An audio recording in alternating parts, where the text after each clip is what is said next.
Okay, so once you unhook your car to the RV, you're going to want to level your RV. Now, if you go to RV park, RV resort, most of the time the ground's going to be flat for you. Okay, so this is probably not going to be a big problem for you. If you're dry camping, if you're boondocking in the middle of nowhere, it might be. Okay, now when you're in an RV park and an RV site, the bigger problem, the leveling from left to right will be less of a problem because, like I said, the ground is more or less flat already. Now, the leveling from front and back will be a problem. So that's why we have a small leveler like this, and it's great to have these, they're very small lever. They're not one of those long ones, but it works perfectly. Like on the bottom, it's magnetic, and you can just drop anything that is metal, it's going to stick. So I can just put it here like this. Okay, and then if you come closely, you'll see that this little the water bubble is not in the middle. Okay, the water bubble is still towards the front. Okay, so that means right now the front is too tall, it's too high. So I can lower my jack lower and until this bubble drops in the middle, so that inside the trailer it will be perfectly level. Okay, so I'm gonna do that very quickly. So I'm just gonna untangle this real quick. Right? And you're gonna see as I drop, the water bubble is gonna move to the center. Okay, a little bit more. Okay, so go right here. I say it's pretty dead in the center. So now that I know for sure inside the trailer, the front and the back are level. Okay, so this is also good because the bathroom inside this trailer, like the drain, it's actually any trailer. If you're not leveled, like the drain for the bath, you're gonna have water like collected on one side of the bath, which is not good. Okay, so now I'm gonna do is I'm gonna turn this 90 degrees and I'll find out how flat this ground is really. Okay, so I'm gonna grab this, turn it sideways. Okay, so come on over here and take a look. So you see that? The bubble is on the left. Okay, and then the bubble needs to be in the center. Okay, so you see the bubble is on the left. Okay, that simply means the left side is too high. Okay, so the right side is too low. So it's a little bit more work to level it left to right because you have to do it before you unhook the car. Okay, so for this video demonstration purpose, I unhook the car first, but really you want to level it left to right first. So leveling from front to back is very easy. Do it with this jack. But leveling from left to right, you have to do it with your car. Okay, so let's just say the right side is too low. There are two methods to do it. There's two types of lever. Okay, so there's these kinds, it's the curved leveler, okay, where you drive up to it and then stop where you need it. So this one you can a little bit fine tune it a little bit better. But I find one problem is if you drive over it, let's just say you keep driving, right, and you drive over this part, you're gonna drop. You're gonna drop your trailer, which is not good. Okay, it's like a little earthquake in there if you do that. So a lot of times you might want to just. Well, we have the sun on this side. Here. So let's just pretend that this is the side that needs the leveler. Okay, so what you want to do is, if your car is still hooked, and then you put your leveler on the trailer, and you know that this side needs to be higher, all you gotta do is put this here. You start driving. Okay? Start driving, pull the trailer, and the wheel is gonna ride onto this leveler, making the side of the trailer higher. And then when you're driving, you probably want to have another helper looking at the leveler and see if the bubble has moved to the center. Once the bubble moves to the center, you want to stop moving the car, stop pulling the trailer, and put this, okay, on the other side. Here. Kind of like the picture shown here. Okay, so that's one way to do it. Like I said, you can really fine tune and really just make it perfectly level with the curved leveler. But like I said, if you keep driving and then you hit your gas a little bit too hard, okay, you can drive over it and you're gonna get like a little earthquake on your trailer. Okay, you're gonna drop the trailer like 4 inches, which I don't like.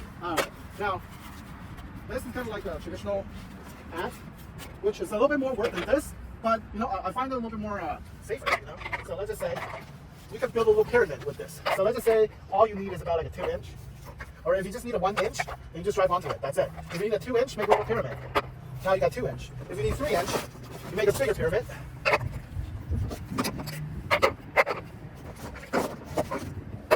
Okay, now you got 3 inch. And then you can keep piling up until you got 4 inches. See, this method, it takes more time because you're building Lego blocks. But the thing is, you can't really drive over it. You're not going to drive over it. Because when you drive over it, it's just like a little hill. It won't give your trailer a drop, which is what I like about it. Okay, so 2 methods, you know, both has its advantage and disadvantage. It's up to you which way you want to do it. A lot of times I kind of just, you know, live with it. So if the left and right is not perfectly leveled, I can just bear with it if it's not too bad. Okay, but if it is, I will level it. All right, so that's how you would level the trailer from front to back and from left to right. Okay, and then we're ready to lower our stapling jacks. Okay, so to lower the stapling jacks, you can either use a drill with a drill bit. Okay, it's very fast and easy. Or if you run out of battery or you don't have a drill, it's all right. You can use a crank handle. So let's come down here. Okay, you gotta do this on both sides, or depend on some RV has 4 jacks. Some RV have 4 of these, some RV has 2 of these. Okay, so what you want to do with these jacks is want to line the socket. Okay, like that, and just want to start turning it. So with the drill bit, you're looking at about like 5-6 seconds. So with the crank handle, it's really not that bad. Okay, you'll be able to lower this within like a minute. So now these are stapling jacks. They're not meant to hold any weight, any real weight. So what you want to do is after the leg hits the ground, you can feel it hits the ground. Okay, see, it hit the ground right there. You want to go about another inch or 2. Okay, not too much more, just another inch or 2. See, it's lifting it up for about an inch or 2. There you go. That's all you need. You want to do it on all the jacks. Okay, some RVs has 2, some RVs has 4. Okay, and so when you go inside your RV, it won't be all like wobbly and shaky. Okay. Okay, so these are leveling blocks that you can use if one side of your vehicle is lower or higher. Okay. Now besides leveling, there's another use for this. Is what you can do is, let's just say, see how the jacks right now are just directly on concrete. Okay, it's because it is on concrete. So if you're going to an RV site or an RV park where your trailer will be parked on a concrete surface, then it's okay to just let the legs sit on a hard surface right away like that. But if it's not, for example, if you know you'll be sitting on dirt, on ground, okay, that's not paved, not concrete, it's a good idea to use these underneath, okay? So that, let's just say when it rains really bad, if it happens, your leveling jacks won't sink into the ground, okay? Won't sink into the dirt. So it's very easy. What we're gonna do, let's just say I'm on dirt ground right now, and I would like to use one of these leveling jacks. All I gotta do is just raise this up, okay, and put this below it, like that, okay, and then I'll lower it again.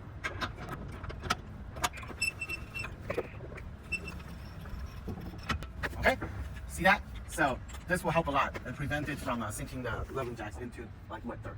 Okay, so once you have your RV in place, you're going to want to put wheel chucks. These are here to prevent the wheels from moving or prevent the RV from rolling away. Okay, so usually an RV, the head is heavier than the tail. Okay, so you want to put these in front. Now it all depends where you go. Sometimes if you're dry camping in the middle of nowhere, you're in the forest or something, depending on where you park your RV, you might have to put it on the other side. Okay, so if you're just really not sure, just put it on both sides to be sure. Okay, all you gotta do is just tuck it in like that. If you want it to be tight and snug, just hammer it with your hammer a little bit. Okay, so that's how you put the chucks. Okay, so we're gonna go over how to hook up the power once you get to your RV site. So this is where the power is. What we're gonna do now, it's clip right here. Clip when you pull it. Okay, see when it goes back on, it clips back on. Okay, when you open it, just pull it and open, and you'll be able to just pull this out. I believe this is like 25 feet long, so it's long enough for most RV sites. Like I said, you're gonna want to see like how you park your RV. You want to make sure that your power, the water is on the same side with the pump and the power and the water source. Okay, so we're gonna come here. This is our power panel. Open it up. Okay, we're gonna find a 30 amp plug right over here. Okay, we're also gonna find a breaker. Okay, the reason for the breaker, okay, it's to make it more safe. So before you plug your power in there, you're gonna use a surge protector. Okay, so the surge protector is just kind of like double check that the power here is safe to use. So I'm going to plug in a surge protector while the breaker's off, okay? So plug it in, and you're not going to see any light, okay? When I turn on the breaker, you're going to see light. So turn on the breaker, see, it's on, it's lit now. See both lights right here. And right here where it says circuit analyzer, see where it says correct wiring. So if the left and the right are both lit, it means the wiring is correct. So it means that it's safe to plug in now, okay? So in case any of the red lights come on or like any other lights, okay, light signals come on besides correct wiring, you're gonna want to talk to the RV site at the office, okay, to the manager, and just let them know like, hey, something's wrong with the wiring. I'm not feeling comfortable plugging it in. They're gonna take care of it for you. Probably gonna switch to another spot or whatever they're gonna do, okay? So now it's safe for me to plug it in. So before I plug it in, again, I'm going to turn off the breaker. Plug it in, and then turn the breaker back on. Okay, both lights are on. We're all good. Now you can go into your RV and start using it. Okay, so next we're going to go over how to connect the water on the spigots end. So when you get to the RV site, you're going to find your water source. And then what we're going to do is first we have a Y valve. So the Y valve will divide the main water sources into 2 ways. So one way we're going to connect it to the RV, we'll feed the RV with fresh water. And the other end, we're going to use it as like a utility hose. You know, you can clean up your sewer hose or wash your hands outside your RV and stuff like that. Okay, so I'm going to turn, twist, and put this on, the Y valve. And then next, I like to keep the left side, this side right here, the main fresh water valve for my RV. So I'm going to put my water pressure regulator on the left side. So what this does is, now the water source on the RV side have very high PSI, very high water pressure. So you don't want that high water pressure to keep hitting your appliances, your faucets, or your toilets inside your RV, because if the pressure is too high, you might risk breaking it. That's why you always need a water pressure regulator. So mine right here kind of regulates it at around 40 to 50 PSI, which is around the right PSI, kind of like in your households. Okay. So I'm going to put on the water pressure regulator here on the left side. Okay, and then right after the water pressure regulator, I like to put on a water filter. Now this is kind of optional. This water filter, if you put it on, it will make the water softer. So if you're going to use the fresh water to take a shower or wash your hands and wash your face, stuff like that, it's going to be a little bit more. You're going to feel like the water is a little bit nicer, a little bit softer if you have the water filter. So right after I put on the pressure regulator, I'm going to put on filter here. Okay, so we have the pressure regulator, the filter. Next, we can connect the freshwater hose, which is right here. I have a 25 feet hose here, which is long enough for most occasions. If you park your RV right, when you park your RV, you want to make sure like you park your RV on the right side, so that your freshwater, your water connection, your sewer connection is on the same side with the spot you're parked at. Okay, so right now I'm going to connect this to my water filter. Okay, double checking everything is kind of nice and tight. And then this side right here, I'm going to connect it to like a utility hose. So I have this orange hose here. This I'm going to use as a utility hose. The PSI doesn't need to be regulated. It can blast out. Actually, it's better if the water pressure is higher, because we're going to use this utility hose to clean out our sewer hose later on. So it's actually good that it has a higher PSI. Okay, so I'm going to go ahead and connect it right here. Okay, so see these two right here? It controls if you want to turn it off or on, each valve. So if I turn it sideways like this, the water will stop. Okay, so on the other end of this utility hose here, so this is kind of like a garden sprayer. Okay, you probably have one at home, so you can put this on. Okay, and you can wash your car or wash your hands, whatever you do with it. So if I turn on the main spigot right now, turn this on.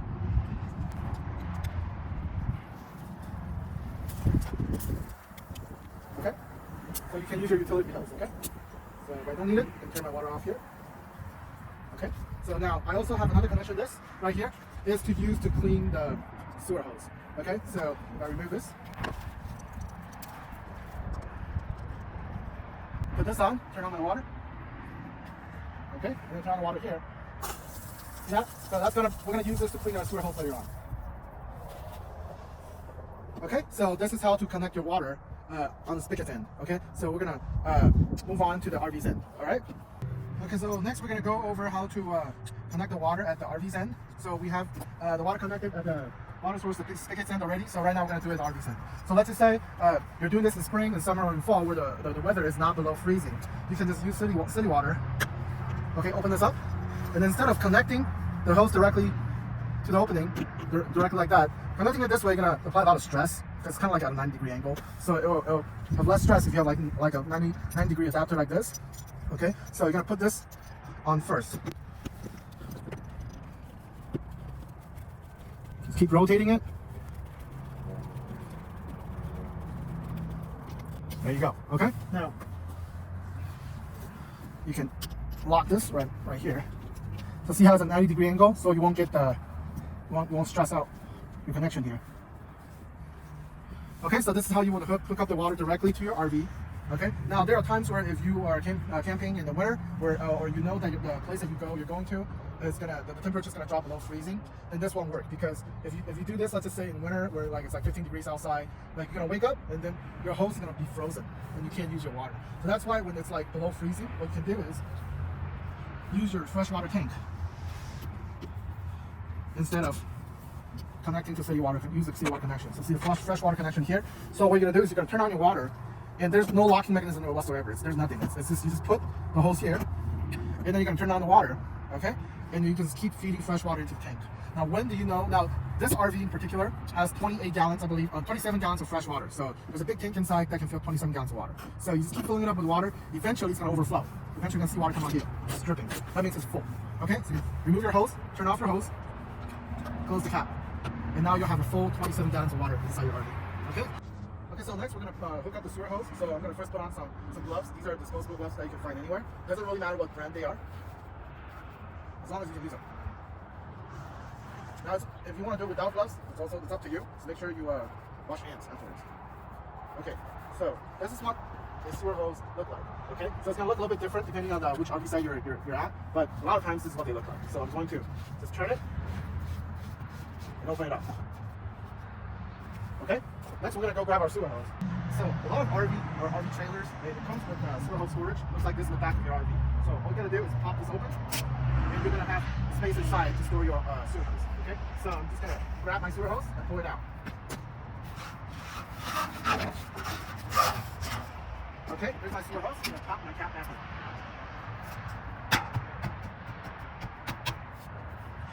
Alright, let's connect the sewer hose. Okay, so we're going to hook up the sewer hose to the drain right now. And I like to keep all the connections in the box by itself. Okay, so, because we wash them, but you know, there's still like sewer stuff. So I like to keep it inside there. So, we open up the box. So this one right here is a 45-degree angle connection. It's a 45-degree angle connection right here. So what I'm going to do is this 45-degree angle connection is going to go in here, connecting the sewer hose here. Okay, so I'm going to put it on like this, twist it to lock it. See how it's locked? Okay, now when you open this cap right here, make sure that your black tank and gray tank are closed. Okay, so if they're not closed, when you open the cap, everything's going to pour out. It's not going to look good. Okay, so I'm making sure that these are closed, and then when I open it up, there you go. See? Nothing comes out. Okay? That's what it should be. And then you can hook this up. Like that. Okay? So, you see, maybe I should go the other direction because the sewer hose is in that direction. I'll lock it. Go this direction instead.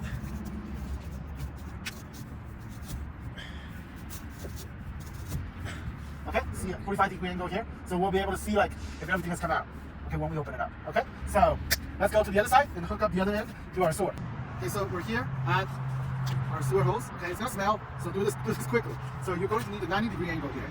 Okay, I'm gonna connect the 90-degree angle, lock it, and all you gotta do is drop it like this.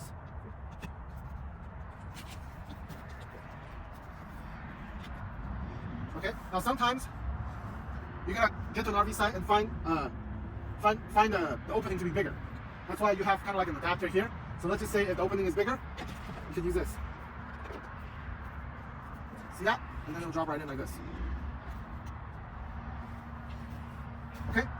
So that's how you hook up your sewer hose. So next, after you have your trailer unhooked from your vehicle, it's probably a good idea to turn on your gas because you will be using the water heater throughout your trip. So after you unhook, it's okay to just turn on the gas. So it's turned on all the way like this.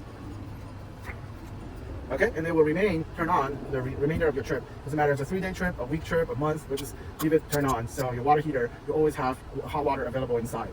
Okay, so here's how you will pull out the steps to get inside the RV. So all you gotta do is kind of lift it up like this and then pull it out. Remember to pull it all the way out like this, okay? See, all the way out, and then see, it will lock right here. There's a little tongue and groove right here. You can just lock right here. Some RVs have 2 steps, some RV has 1. Okay, so this one only have 1 step. Next, we're gonna go inside the RV, and then we're gonna open the awnings. Okay, so you want to take a look at this side right here. You want to make sure that the door is not in the way or anything is not in the way. You want to make sure there's no trees, no branches, or anything like that. So usually there's a little door holder here. This one, I broke it accidentally. It was really windy, and I kind of left it holding by the little door holder right here. I will get it replaced, but this is also a very good lesson to be learned. When it's windy or when you don't need the door to be held at 90-degree angle, don't leave the door holder here. You're gonna break it. It's like a tiny little plastic piece, okay, and you can break it very easily apparently. So I want to leave my door open like this, so when awning comes out, it's not gonna hit the door. So I don't want to break the awning by doing that. So let's come inside. Okay, so we're inside, and usually you'll find your awning switch right here. See right here it says awning, and retract and extend. So I'm going to extend it out by pushing this arrow right here. Okay, so I'm going to start pushing. So I was pushing retract, so I had to push extend. Sorry. So you'll see that the awning start extending outside.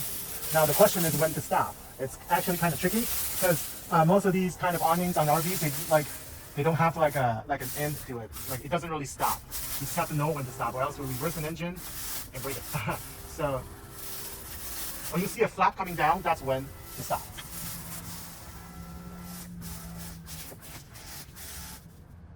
Okay, so that's pretty much the end of it. So let's go out. Let's just go out and take a look outside. Okay, you see this? This is kind of the end of it. Okay, so don't keep going until you see this seam right here. Okay, if you keep going, like I said, engine doesn't know when to stop. You're gonna reverse the engine and ending up breaking the engine.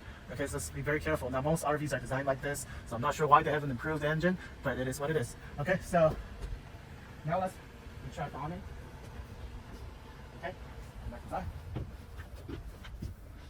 Now to retract, it's the same. You just push the retract button, and it's just gonna keep coming in.